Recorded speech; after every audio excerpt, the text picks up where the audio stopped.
Belgium western Europe में मौजूद एक बहुत ही शांत कंट्री है which is literally famous for chocolates and great architectural cities like Brussels, Bruges and Ghent. And वो कहते हैं ना कि आप दुनिया के किसी भी कोने में चले जाएं, आपको दो चीज़ें तो हमेशा मिल जाएंगी, potatoes and Indians.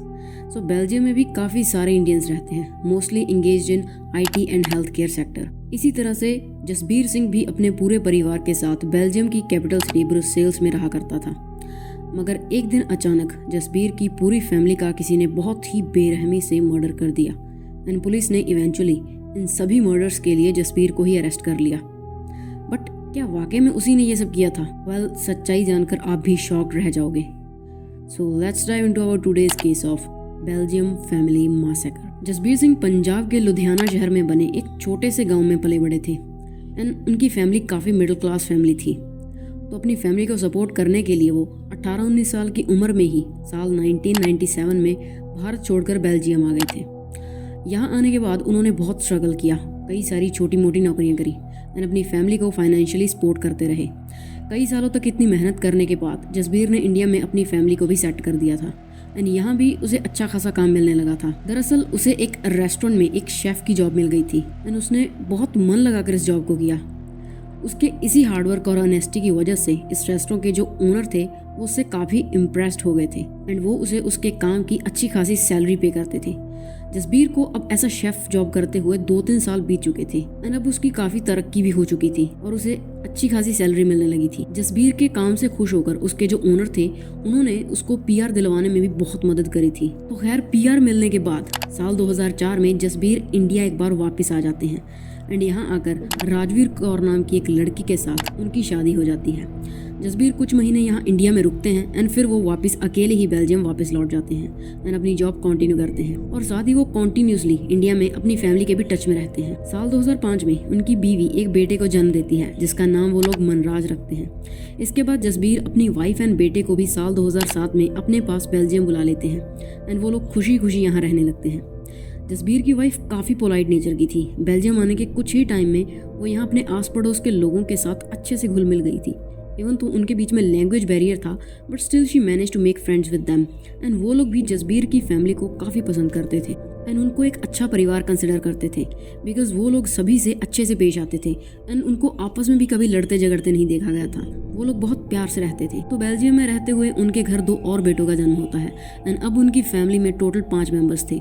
Jasbir Singh, उनकी वाइफ राजवीर कौर और उनके 3 बेटे मनराज, करमवीर और नवजोत। उनकी ज़िंदगी हंसी खुशी बीत रही थी और साल आया 2012। जसबीर सिंह अब भी उसी रेस्टोरेंट में जॉब करते थे और वो सुबह टाइम से ही अपने काम पर निकल जाया करते थे और रात को तकरीबन 10 बजे वापस आते थे। पर उनकी ये आदत थी कि वो काम पर होते हुए भी लंच टाइम में अपने परिवार पर फ़ोन से बात किया करते थे। 28 अक्टूबर 2012 रोज़ की ही तरह जसबीर सिंह रेस्टोरेंट के लिए निकल जाते हैं और वहाँ जाकर अपने काम में लग जाते हैं। दोपहर के वक्त जब उनकी लंच ब्रेक होती है तो वो रोज़ ही की तरह अपने घर पर कॉल करते हैं मगर सरप्राइजिंगली कोई भी फ़ोन नहीं उठाता। वो कई बार और कोशिश करते हैं मगर फ़ोन रिंग होकर कट जाता है। जसबीर को ये बात काफ़ी अजीब लगती है क्योंकि आज से पहले कभी भी ऐसा नहीं हुआ था। उन्हें अपने बीवी बच्चों की बहुत चिंता हो रही थी, इसीलिए वो आज अपने ओनर को बोलकर 10 बजे की बजाय 8 बजे ही अपने घर के लिए निकल जाते हैं। तो जब वो अपने घर पहुंचते हैं तो वो देखते हैं कि उनके घर की सभी लाइट्स ऑफ थी, मानो कि कोई घर पर ही ना हो। वो मेन डोर पर जाकर बेल बजाते हैं, अपनी बीवी और बच्चों को आवाज़ें लगाते हैं बट नोबडी आंसर्स। अब उनके दिल की धड़कनें तेज़ हो रही थी कि कहीं उनकी फैमिली को कुछ हो ना गया हो। तो वो कांपते हाथों से अपनी जेब से घर की दूसरी चाबी निकालते हैं। तो जैसे ही वो मेन डोर को ओपन करके घर में एंटर करते हैं उनके पैरों के नीचे उन्हें फर्श काफ़ी गीला गीला महसूस होता है और क्योंकि वहाँ अंधेरा था तो वो कुछ भी देख नहीं पा रहे थे। बट जैसे ही वो लाइट्स ऑन करते हैं तो उन्हें सामने फर्श पर अपने दोनों बड़े बेटे खून से लथपथ फर्श पर पड़े दिखाई देते हैं। पूरी फर्श पर खून ही खून था। जसबीर सिंह मानो वहीं जम गए। उन्हें यकीन ही नहीं हो रहा था कि ये उन्होंने क्या देख लिया है। पर फिर उन्हें अपनी बीवी का ख्याल आता है और वो उसे ज़ोर ज़ोर से आवाज़ें लगाने लगते हैं मगर कोई भी रिस्पॉन्स नहीं आता। वो हिम्मत करके फर्स्ट फ्लोर पर देखने के लिए जाते हैं एंड देयर ही सॉज कि उनकी वाइफ एंड उनका 3 साल का मासूम बच्चा लाइफलेस खून से लथपथ वहाँ पड़े हुए थे।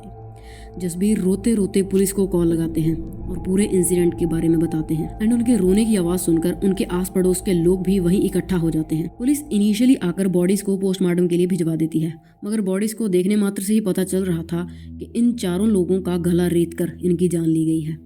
शुरू में पुलिस को ये चीज़ काफ़ी खटक रही थी कि जसबीर सिंह की पूरी फैमिली मारी गई और वो अकेले ही जिंदा कैसे बचे, और तभी उन्हें इस बात की भी जानकारी मिलती है कि जसबीर ने कुछ ही महीनों पहले अपनी पूरी फैमिली का इंश्योरेंस करवाया था। तो पुलिस इस शक पर कि जसबीर ने खुद ही इंश्योरेंस के पैसों के लिए अपनी फैमिली का मर्डर किया होगा उन्हें ही अरेस्ट कर लेती है। बट जैसे जैसे इन्वेस्टिगेशन आगे बढ़ती है तो आस पड़ोस के लोगों और जसबीर के कलीग्स से उन्हें ये पता चलता है कि जसबीर का रिकॉर्ड बिल्कुल साफ है और पास में भी उनका कभी भी अपनी वाइफ से या फिर अपनी फैमिली में कोई लड़ाई झगड़ा नहीं रहा है। तो पुलिस इस केस को किसी दूसरे एंगल से इन्वेस्टिगेट करना स्टार्ट करती है। अब क्योंकि ये बात 2012 की है तो उस वक्त ज़्यादा सीसीटीवी कैमरास भी नहीं हुआ करते थे, बट लकीली पुलिस को जसबीर सिंह की गली में एक घर के बाहर सीसीटीवी कैमरा लगा मिल जाता है। एंड जब वो लोग 28 अक्टूबर की फुटेज को चेक करते हैं तो उन्हें एक अनजान आदमी दिखाई देता है जो कि जसबीर सिंह के घर में दाखिल हो रहा था और कुछ ही देर बाद वो घर से निकलता हुआ भी दिखाई दे रहा था। ये आदमी देखने से बेल्जियन तो नहीं लग रहा था, बल्कि ये कोई फॉरेनर नजर आ रहा था। तो वो लोग इस आदमी के बारे में पता करना स्टार्ट करते हैं और तब उन्हें जाकर ये पता चलता है कि ये आदमी एक बांग्लादेशी है जिसका नाम खुर्शीद आलम है और सरप्राइजिंगली ये भी उसी रेस्टोरेंट में काम करता है जहाँ पर जसबीर करते हैं। बट पुलिस को और शॉक तब लगता है जब उन्हें ये पता चलता है कि आलम 28 अक्टूबर से ही काम पर नहीं आ रहा और उसका घर भी खाली पड़ा था। जब पुलिस ने उसके लैंडलॉर्ड से बात करी तो उन्हें ये पता चला कि आलम फ्रांस चला गया है। ये पूरी सिचुएशन काफ़ी कन्फ्यूजिंग थी, बट एक चीज़ जो क्लियर थी वो ये कि चारों के चारों कत्ल आलम ने ही किए थे, क्योंकि लास्ट टाइम जसबीर सिंह के घर में वही गया था। तो पुलिस इस बारे में डायरेक्टली जसबीर से ही बात करती है एंड उसे बताती है कि 28 अक्टूबर की दोपहर को उसी का एक कॉलीग खुर्शीद आलम उसके घर में एंटर करते हुए दिखाई दिया है और उसी ने इस पूरी घटना को अंजाम दिया है। बट अब वो देश छोड़कर भाग चुका है। क्या तुम्हारा उससे कोई लड़ाई झगड़ा था? पुलिस के इतना कहते ही जसबीर कुछ पल के लिए साइलेंट हो जाता है और फिर वो रोने लगता है और तब वो पुलिस को बताता है कि आलम से उसकी मुलाकात कुछ टाइम पहले रेस्टोरेंट में ही हुई थी और क्योंकि आलम बांग्लादेशी था तो जसबीर की उससे अच्छी खासी दोस्ती हो गई थी। लेकिन जैसे जैसे टाइम बीतता गया तो आलम अक्सर जसबीर से बातों ही बातों में ये चीज़ बोल देता था कि तुम तो अब पीआर हो चुके हो, तुम्हें तो कहीं भी जॉब मिल जाएगी, तो तुम ये नौकरी छोड़ क्यों नहीं देते? अगर तुम ये नौकरी छोड़ दो तो ओनर तुम्हारी जगह मेरी प्रमोशन कर देगा और मुझे फ़िलहाल इस नौकरी की बहुत ज़रूरत है। मुझे बांग्लादेश में अपने परिवार को पैसे भी भेजने होते हैं। तुम्हारा क्या है, तुम्हारा परिवार तो सेट है ना? पर जसबीर ने हर बार उसे मना ही किया कि मैं भला अपनी नौकरी क्यों छोड़ूं, और वैसे भी इस रेस्टोरेंट के ओनर ने बुरे वक्त में मेरी बहुत हेल्प की थी तो मैं अब उनसे धोखा नहीं कर सकता। तुम खुद मेहनत करो और मेरी नौकरी पर नज़र मत रखो। जिसके बाद से ही आलम ने उससे बात करना बंद कर दिया था।